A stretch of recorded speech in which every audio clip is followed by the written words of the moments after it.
This is what you didn't know about narcissists and empathy. Don't miss this video.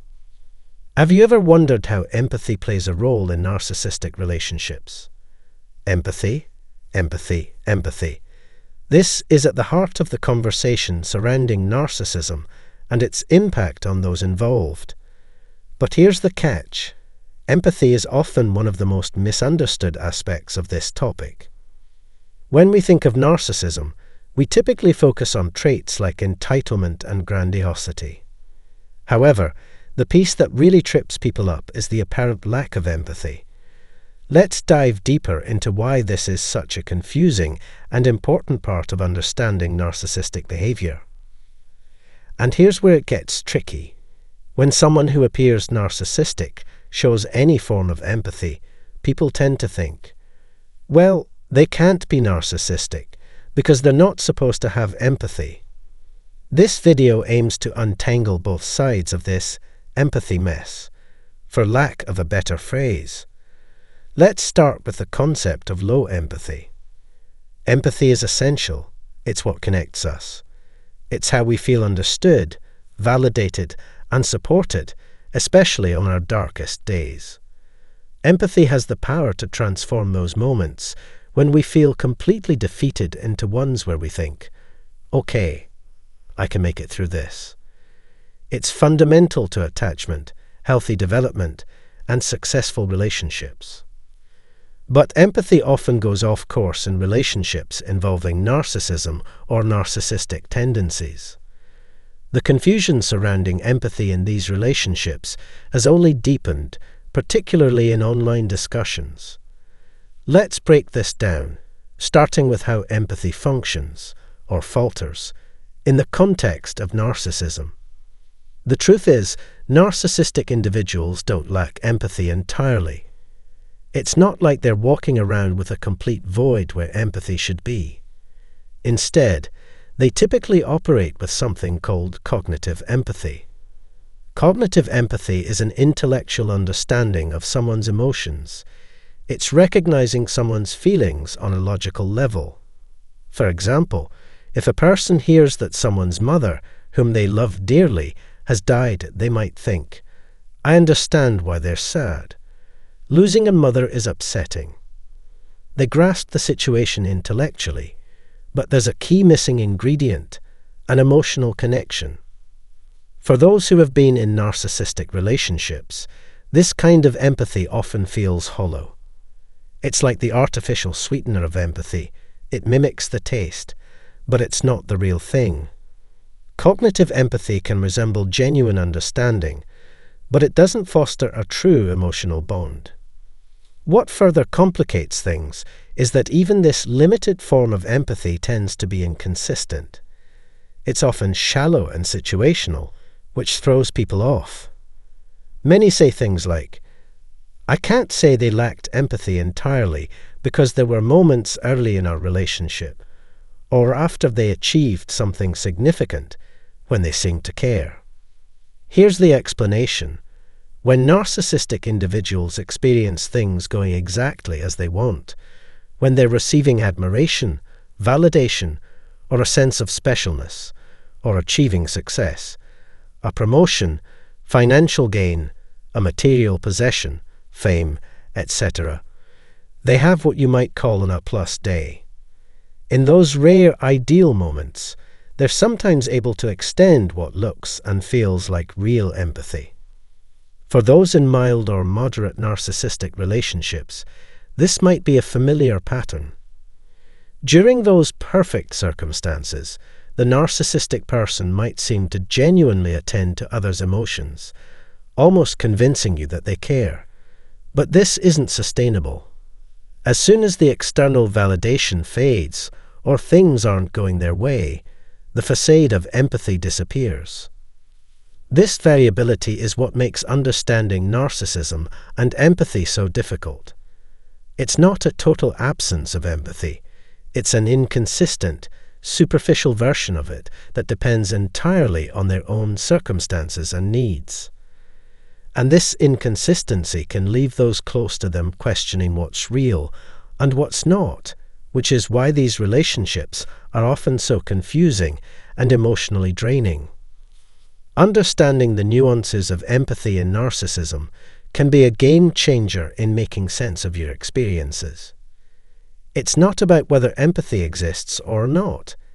It's about the kind of empathy present, how it's used, and whether it truly fosters connection or merely serves their own interests. It's common to feel confused when dealing with narcissistic individuals. You might think, sometimes they seem like they have no empathy at all, but I must be wrong because they were genuinely nice last week. Perhaps there was even a moment, like during a vacation 2 weeks ago, when they seemed truly empathetic. This constant up and down cycle of empathy, that unpredictable fluctuation, is a hallmark of narcissism. Now, the more severe a person's narcissism, the lower and more consistently absent their empathy becomes. However, in mild to moderate cases, their empathy, particularly cognitive empathy, is still present, just in limited and unreliable ways. When discussing narcissism, we also encounter what's often referred to as dark empathy. A dark empath uses their cognitive empathy, their ability to understand others' emotions intellectually, manipulatively. It's not genuine care, but more of a strategic tool. They learn about your vulnerabilities, what upsets you, what matters to you, what triggers you, and use that knowledge for manipulation.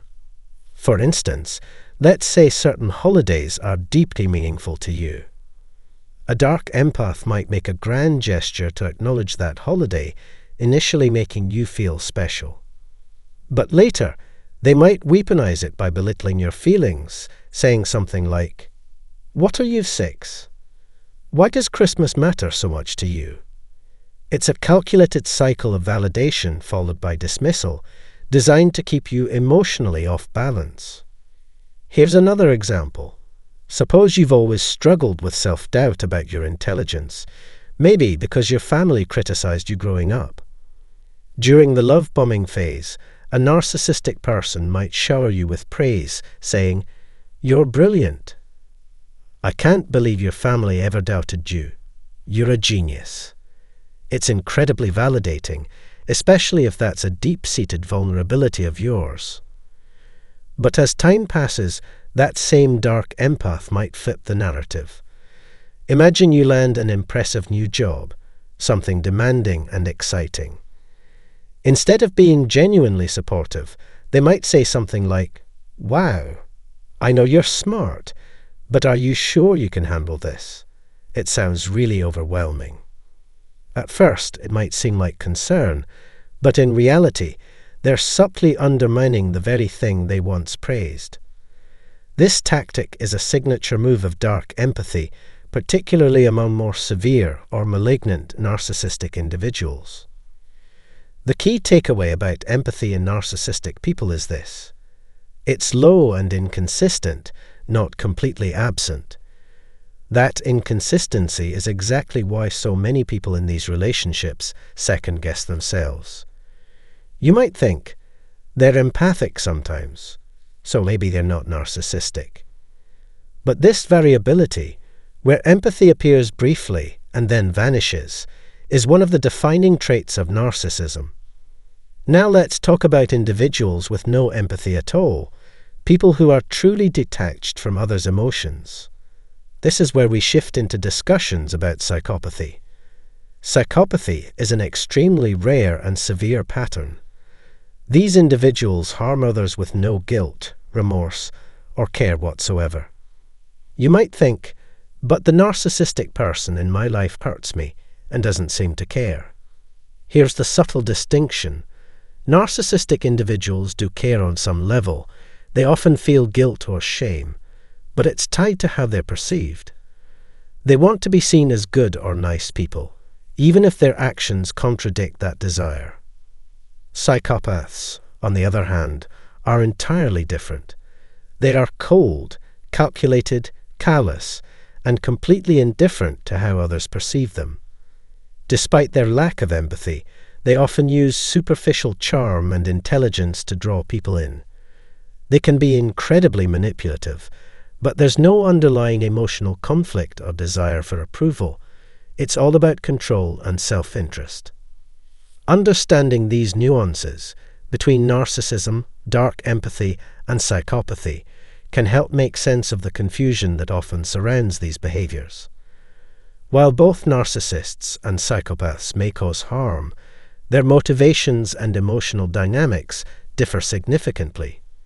Recognizing these patterns can be a critical step toward clarity and healing. When we talk about a true absence of empathy, we're referring to a very small percentage of the population, less than 1%. This is rare because humans rely on empathy to navigate daily life. People with psychopathy can fake empathy convincingly, but it's often robotic and unsettling. It's not like narcissistic individuals who, when well supplied and in a good mood, may show a temporary semblance of empathy. For psychopaths, their version feels cold, calculated, and almost mechanical, like something you'd expect from a villain in a thriller movie. It's distant and can feel downright chilling, like the iconic, unnerving charm of a character in American Psycho or a Bond villain. However, there are other cases where empathy seems off, but isn't entirely absent. For example, in neurodivergent conditions like ADHD and autism spectrum disorders, social processing can be challenging. This doesn't mean the person lacks empathy, but their response to social cues might be misinterpreted. The reaction may seem off, or may not feel empathic to others in the conversation. There's an important distinction between narcissism and autism spectrum in this context. If you tell a narcissistic person that their response was lacking empathy, they're likely to become defensive and angry. In contrast, if you point out a misstep to someone on the autism spectrum, they're much more likely to feel regretful and apologetic. They may not have understood the impact of their response, but will genuinely try to avoid making the same mistake in the future. In this case, the issue is usually a social processing challenge, not a lack of care. This contrasts sharply with narcissism, where a lack of empathy might stem from a more intentional disregard or even contempt for others. Another area where empathy might seem diminished is in individuals experiencing psychiatric conditions like depression, anxiety, post-traumatic stress, or even addiction. In these cases, the person may become absorbed in their own struggles, leading them to be less attuned to the emotions and needs of others. For example, someone with addiction may be so preoccupied with obtaining or recovering from substances, be it alcohol, drugs, or another addiction, that their ability to empathize with others is severely limited during those times. Similarly, depression often leads to rumination, apathy, and withdrawal, where the individual becomes entirely focused on their inner turmoil, leaving little room for emotional connection with others.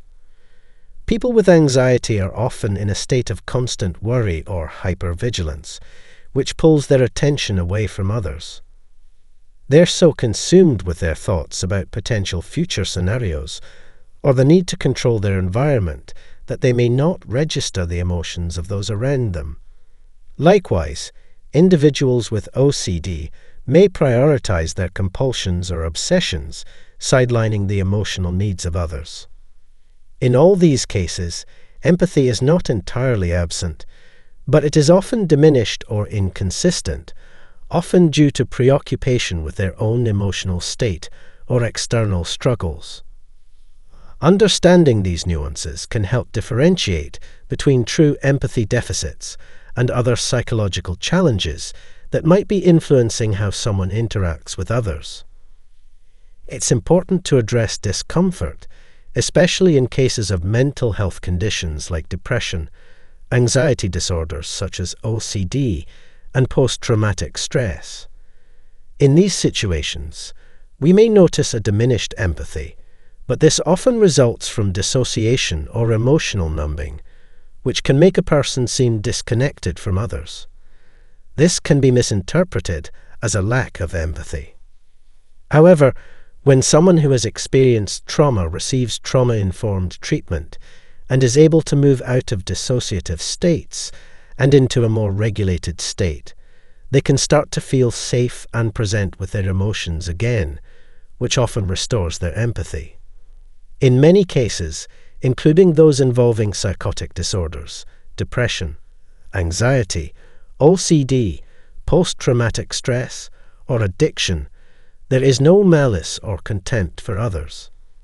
Instead, these conditions often involve a preoccupation with one's own emotional struggles, which is a characteristic of many mental health issues. This is different from the low empathy seen in narcissism, which is often more confusing. In narcissism, empathy can feel intense when it's present, but in other mental health conditions, the underlying causes of low empathy are more easily understood and can be addressed through treatment. Now let's look at people who have a lot of empathy. One issue that can arise is having too much empathy. It might seem odd, but too much empathy occurs when a person is so attuned to others' emotions that it leads to exhaustion and a lack of self-care. This can make setting boundaries feel impossible, and even public spaces or noises can become overwhelming. When you're so deeply affected by others that their mood shifts your own to the point where you feel compelled to keep giving, it can become overwhelming and unhealthy. You may sacrifice your own needs, including time and resources, to the point where your own life and responsibilities are neglected. Some of you might recognize this as a pattern in narcissistic relationships, where a hyper-empathic person may constantly justify the other person's behavior, feeling guilty for setting boundaries. It's possible that this tendency is a result of growing up with a narcissistic parent or in a traumatic environment, or it could stem from an extreme temperament. In some cases, this hyper-empathic behavior could be a result of an adult narcissistic relationship where boundaries were never respected, and the person felt the need to give more and more empathy to fix the situation. Over time, this can become a strategy rather than an innate characteristic. Ultimately, the healthiest form of empathy is one where a person is emotionally aware and attuned to others, but does not take on the responsibility of fixing everything for everyone. This balance allows for compassion and understanding while maintaining boundaries and self-care, creating a more sustainable and fulfilling way to interact with others.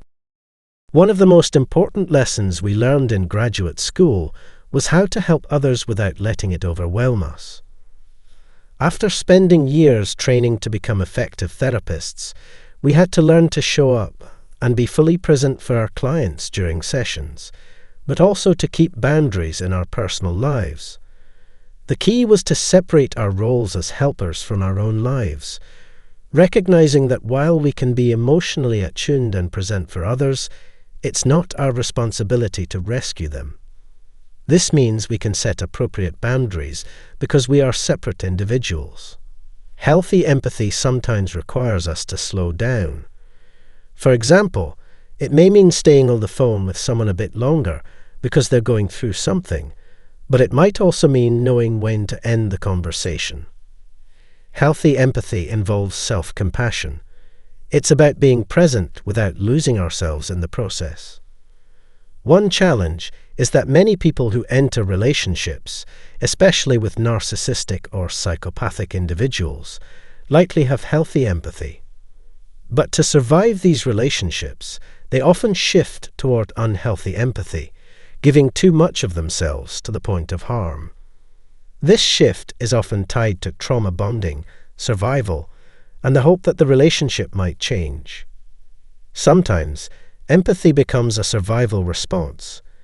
People feel they must connect with the narcissist because they are their spouse or family member, and over-empathizing helps them stay emotionally connected. I had one of those aha moments while reflecting on this, realizing that the reasons people might not have healthy empathy aren't always tied to narcissism. The most confusing aspect is that narcissistic individuals can sometimes appear to show real empathy. We often mistake empathy for connection, becoming heat-seeking missiles for any sign of understanding. But what we need to recognize is the ebb and flow of empathy in narcissism. It can feel intense at times, but fade just as quickly. If someone shows empathy sometimes, but not at other times, this inconsistency might be a sign of narcissistic dynamics. So, that's my take on empathy. If you have any thoughts or experiences to share, feel free to leave them in the comments. Otherwise, thanks for listening.